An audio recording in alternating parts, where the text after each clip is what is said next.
तो दोस्तों आज हम जो क्वेश्चन करने जा रहे हैं वो है William Wordsworth as a great nature poet.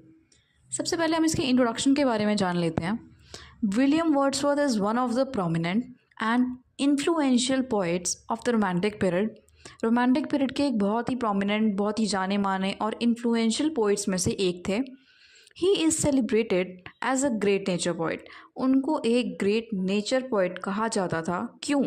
Because he brought nature to the center of poetry, portraying it not just as a background और scenery but as a living presence. कि उन्होंने नेचर को कभी भी ऐसे यूज़ नहीं किया कि बस उन्होंने बैकग्राउंड में दिखा दिया कि नेचर है और हो गया। नहीं, उन्होंने नेचर को अपनी पोएम्स में ऐसे पोर्ट्रे किया है, ऐसे दिखाया है जैसे कि वो एक लिविंग क्रिएचर हों। जैसे ह्यूमन बींग्स होते हैं, वो जीते हैं, तो उसने उसको बिल्कुल एक अलाइव क्रिएचर की तरह दिखाया है अपनी पोएम्स में। और ऐसा दिखाया है कि जैसे एक लिविंग प्रेजेंस है that interacts with the human emotions and consciousness.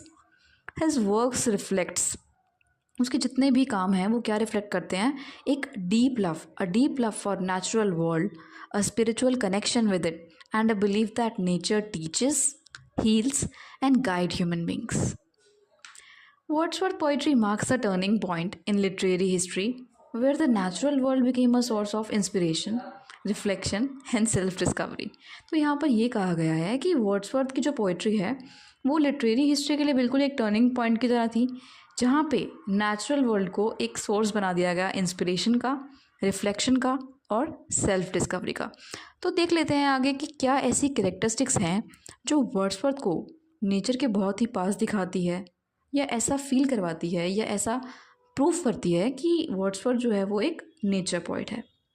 सबसे पहली कैरेक्टरिस्टिक्स जो है वो है love for nature, his love for nature. Wordsworth की जो पोइट्री है it shows a profound affection for nature's beauty. He finds joy, peace and strength in landscapes such as lakes, mountains, flowers and rivers. इसमें ऐसा कहा गया है दोस्तों कि वर्ड्सवर्थ की जो पोइट्री है उसको देखकर ऐसा पता लगता है कि वर्ड्सवर्थ को नेचर से बहुत ज़्यादा प्यार है।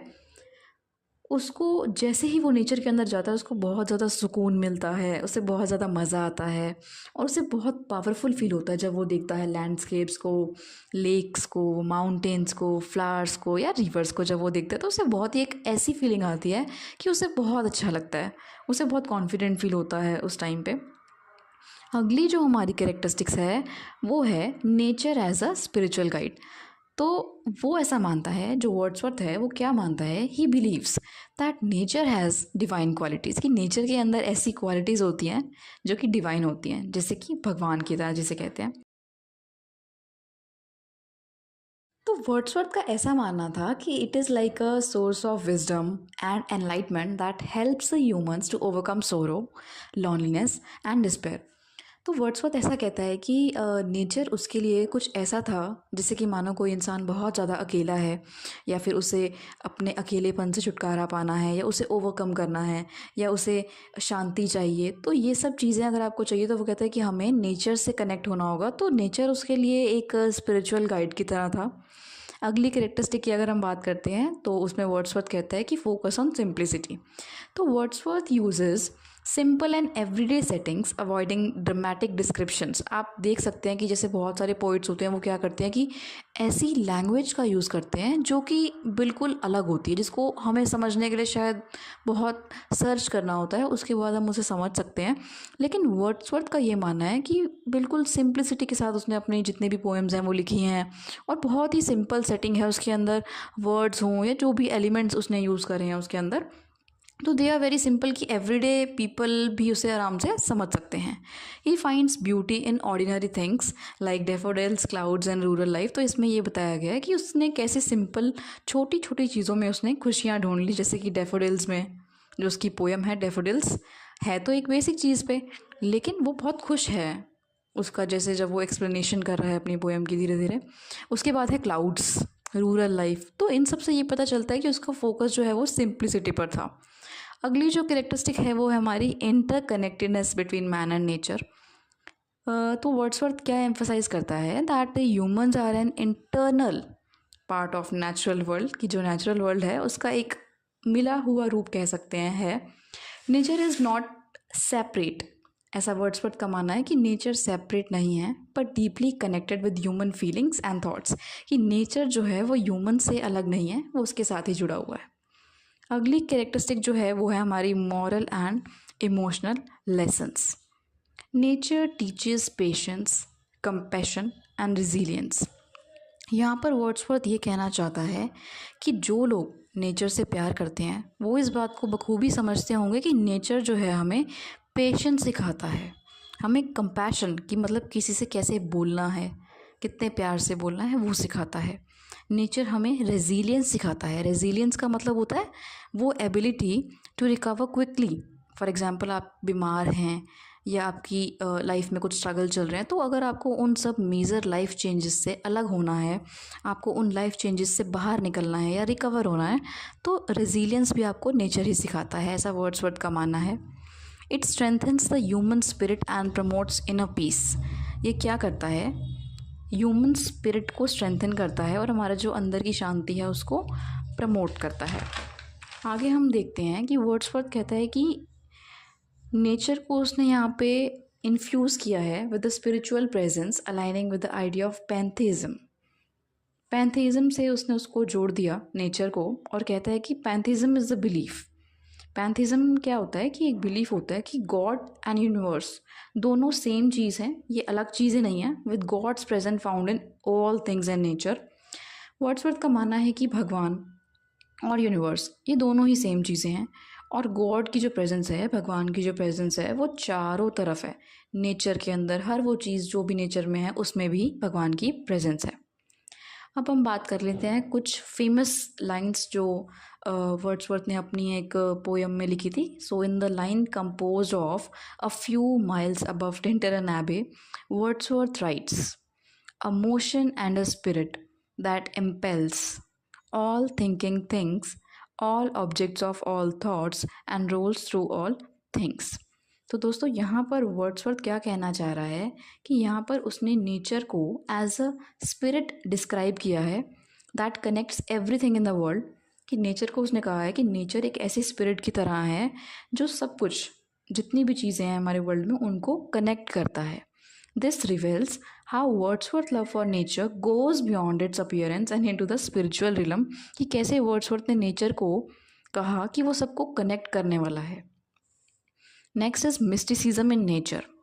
Mysticism is the belief that you can reach complete truth and knowledge of God by prayer, thought and development of spirit। यहाँ पे वर्ड्सवर्थ ये कहना चाहता है कि मिस्टिसिज्म वो बिलीफ है कि अगर आपको ट्रुथ, पूरा नॉलेज चाहिए गॉड की, ट्रुथ, पूरा सच्चाई के रास्ते पे आपको चलना है, तो आप कैसे कर सकते हो ये सब चीज़ें? आप प्रेयर से कर सकते हो, थॉट से कर सकते हो and the development of spirit से कर सकते हो। Wordsworth experiences in nature that it often led him to mystical realization। He feels that nature allows him to surpass ordinary reality। उसके अकॉर्डिंग, वर्ड्सवर्थ के अकॉर्डिंग, कि नेचर की वजह से ये पॉसिबल हो पाया है कि वो अपने जो रियलिटी है उसको वो एस्केप कर देता है और वो डीपर ट्रुथ्स में जाता है अंदर। उसका कहने का मतलब है जैसे अगर वो बुरा भी फील कर रहा है तो भी वो अपने इमेजिनेशन में रह के बहुत अच्छा महसूस करता है। तो एग्जाम्पल दिया है यहाँ पे एक और पोएम का जो कि है in ode intimations of immortality, जिसमें उसने कहा है our birth is but a sleep and a forgetting. तो यहाँ पे पोएट क्या कहना चाहता है कि the poet feels that childhood holds a divine connection with the natural world. तो वर्ड्सवर्थ का ये मानना है कि जैसे जैसे लोग बड़े होते जाते हैं तो दे लॉस द स्पिरिचुअल लिंक। उसका ये कहना है कि जब हम छोटे होते हैं, जब बच्चे होते हैं, जब हम चाइल्डहुड में होते हैं तो एक डिफरेंट ही कनेक्शन होता है हमारा नेचुरल वर्ल्ड के साथ में। लेकिन जैसे जैसे हम लोग ओल्ड होते जाते हैं, जैसे जैसे हम लोग ग्रो करते जाते हैं, तो हमारा जो स्पिरिचुअल लिंक है वो कम हो जाता है, वो लॉस हो जाता है कहीं ना कहीं पे। और नेचर को ऐसा कहा गया है कि नेचर जो है उन सब जो भी हमारे फॉरगॉटन ट्रुथ्स हैं उन सबको रिकवर करने में हमारी हेल्प करता है। Humanism and nature's lessons. तो वर्ड्सवर्थ कहता है कि नेचर जो है वो नर्चर करता है। कहने का मतलब है कि जब हम नेचर में रहते हैं तो उससे हमारी इमोशनल ग्रोथ होती है। तो एग्जाम्पल दिया है इन टिंटरन एबे, the poet explains how his experiences in nature have helped him gain tranquil restoration. इसका ये मतलब है कि वर्ड्सवर्थ कहता है कि कैसे उसके एक्सपीरियंसेस से वो बता रहा है कि जो मेरे एक्सपीरियंस हैं नेचर से, जो नेचर में या जो नेचर ने मुझे दिए हैं एक्सपीरियंसेस, उनसे मुझे ट्रैंक्विल रिस्टोरेशन हुआ है। ट्रैंक्विल रिस्टोरेशन का मतलब होता है एक complete state of peace, a focus on inner wellbeing, कि मैं बहुत अच्छा महसूस कर पा रहा हूँ जब से ये सब चीज़ें हुई हैं, जब से मैं नेचर में जुड़ा हूँ। A focus on the inner wellbeing जिसे कहते हैं, एंड काम ब्लेस्ड थॉट्स, और मेरे थॉट्स भी बहुत अच्छे हैं। नेचर इज़ पोर्ट्रेट, तो नेचर को यहाँ पे पोर्ट्रेट किया गया है एक टीचर की तरह, जो कि गाइड करता है हमारे माइंड को, हमारे स्पिरिट को थ्रू टाइम्स ऑफ डिस्ट्रेस, कि चाहे दुख भी है आपकी ज़िंदगी में लेकिन फिर भी आप लोग खुश हैं, फिर भी आप खुश हो। अगला जो हमारा पॉइंट है वो है love for nature and Joy. तो वर्ड्सवर्थ क्या कहता है कि वर्ड्सवर्थ की जो नेचर पोइट्री है ना, वो क्या सेलिब्रेट करती है? Beauty, peace and happiness. Example दिया है in I wandered lonely as a cloud. Wordsworth ने डिस्क्राइब किया है कि कैसे वो बहुत ज़्यादा अच्छा फील करता है upon seeing a field of daffodils. और उसने कोटेशन दिया है इसके साथ में जो कि बहुत फेमस है, a host of golden daffodils beside the lake beneath the trees fluttering and dancing in the breeze. तो यहाँ पर पॉइंट क्या कहना चाहता है कि उसका जो प्यार है, उसका जो लव है नेचर के लिए, वो एक्सप्रेस किया गया है in the bright imagery and cheerful tone of the poem. अब बारी आती है कुछ इंपॉर्टेंट लिटरेरी डिवाइसेस की जो कि वर्ड्सवर्थ ने यूज़ करी हैं अपनी पोएम के अंदर। तो उनमें से पहला जो हमारा लिटरेरी डिवाइस है वो है इमेजरी। इमेजरी मतलब उसने बहुत ही विविड सेंसरी डिस्क्रिप्शंस करे हैं, और जिससे कि ऐसा लग रहा है कि नेचर बिल्कुल अलाइव है, बिल्कुल ज़िंदा है, और उसने रीडर्स के सामने उसको ऐसे ही अलाइव प्रेजेंट किया है। अगला जो हमारा लिटरेरी डिवाइस है वो है पर्सोनिफिकेशन। पर्सोनिफिकेशन का मतलब होता है जब हम किसी नेचुरल एलिमेंट को ह्यूमन की क्वालिटीज़ दे देते हैं। जैसे उसने एग्जाम्पल के तौर पे फ्लावर्स बोला है ना कि flowers dance and streams speak. तो फ्लावर्स देखा जाए तो फ्लावर्स कभी नाच नहीं सकते, लेकिन उसने बोला कि फ्लावर्स डांस, तो यहाँ पे उसने पर्सोनिफिकेशन लिटरेरी डिवाइस का यूज़ किया है। अगला जो हमारा लिटरेरी डिवाइस है वो है सिम्बॉलिज्म। सिम्बॉलिज्म का मतलब होता है नेचुरल एलिमेंट्स, जैसे कि स्पिरिचुअल आइडियाज़ हो गए, इनोसेंस हो गए और ग्रोथ हो गई, तो ये कुछ ना कुछ सिंबल दे रहे हैं, कुछ ना कुछ डिनोट कर रहे हैं कि उन आइडियाज़ से वो ये बताना चाह रहे हैं कि नेचर ऐसा है, ऐसा है। राइट। नेक्स्ट है एलिट्रेशन। एलिट्रेशन का मतलब होता है लाइक एक रिदम होती है, एक म्यूजिकलिटी होती है जो कि पोएम की एस्थेटिक ब्यूटी को बढ़ाती है, तो दैट इज़ कॉल्ड एलिट्रेशन। आप एलिट्रेशन को अनुप्रास अलंकार भी बोलते हैं, जैसे कि जब एक ही शब्द से आगे बहुत सारे वर्ड हों एक साथ कॉन्टीन्यूसली, तो उसको एलिट्रेशन नाम दिया गया है इंग्लिश में, और हिंदी में इसे अनुप्रास अलंकार भी कहते हैं।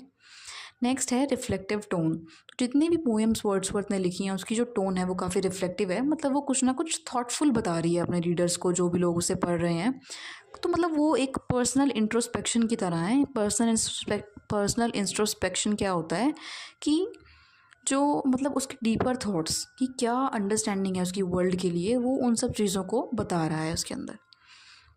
तो अब बारी आती है इसके कंक्लूज़न की, तो जिसमें कि ये है कि विलियम वर्ड्सवर्थ एक बहुत ही ग्रेट नेचर पोइट है, because he transformed the way, क्योंकि उसने पोइट्स का वे जो है वो बिल्कुल चेंज कर दिया, और रीडर्स का जो परसीव करने का तरीका है नेचुरल वर्ल्ड का, वो भी बिल्कुल चेंज कर दिया है। Through his sincere love for nature, spiritual insights and deep emotional connection, he represented nature as a source of beauty, wisdom and a comfort। तो यहाँ पर यही बताया गया है कि विलियम वर्ड्सवर्थ ने नेचर को प्रेजेंट किया है बिल्कुल एक सोर्स ऑफ ब्यूटी की तरह, विजडम की तरह, एंड बिल्कुल कंफर्ट की तरह, कि मुझे बहुत अच्छा लगता है उसने कहा है कि नेचर में रह के। उसकी जितनी भी पोएम्स हैं they are rich with imagery, personification, symbolism and the reflective thoughts that highlight how nature influences the human mind and spirit, कि कैसे नेचर ने इन्फ्लुएंस किया वर्ड्सवर्थ को। Wordsworth works continue to inspire the generations, encouraging them to find peace, joy and spiritual fulfillment in the simple wonders of natural world। कि कोई इस चीज़ को इतना निखार के नहीं लाया जितना वर्ड्सवर्थ लेके आया है।